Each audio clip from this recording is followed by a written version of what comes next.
Ազգային ժողովի մեծարգո նախագահ, հարգելի գործընկերներ, եթե այս նախագծով իրապես կլուծվի այդ թափառող շների հարցը, ես լիակատար իմ աջակցությունն եմ հայտնում, ես ուզում եմ մի երկու դրվագ ասել, տեսեք, գնացել եմ Գեղարքունիքի մարզի Կարմիր գյուղ բնակավայր, հանդիպում եմ ունեցել մանկավարժական կոլեկտիվի հետ, միակ խնդիրը, որ ասում էին, որ դպրոց ենք սարքում, երեխեքը երկրորդ հերթ են գնում, արդեն ուշ ժամի վերջանալու դեպքում երեխեքը տուն գնալու խնդիր ունեն, այսինքն ոտով տուն չեն կարող գնանք, այդ շներն հարձակվում են եւ այլն եւ այլն։ Եվ ասենք պատկերացնում եք, չէ՞, պատանին տուն է գնում, այդ շունն հարձակվում, լավ այդ պահին իրեն չի գծում, բայց դրանից հետո բխող իր բոլոր հետևանքներով։ Կամ մտնում ես խանութ, որը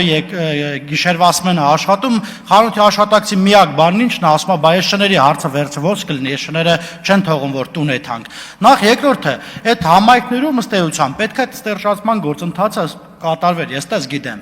բայց մի հատ հարց էլ այնտեղ ակարներին բաներ են խփում եւ այլն եւ այլն։ Հարց, արդյոք այդ գործընթացը լիարժեք է արվում, թե չէ, որպեսզի այդ շները ագրեսիվ չլինեն։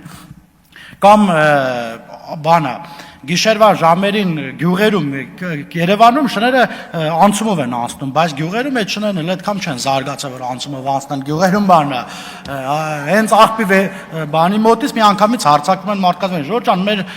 նպատակն առաջին հերթին իմ կարծիքով պետք է լինի մարդկային կյանքերը, ոչ թե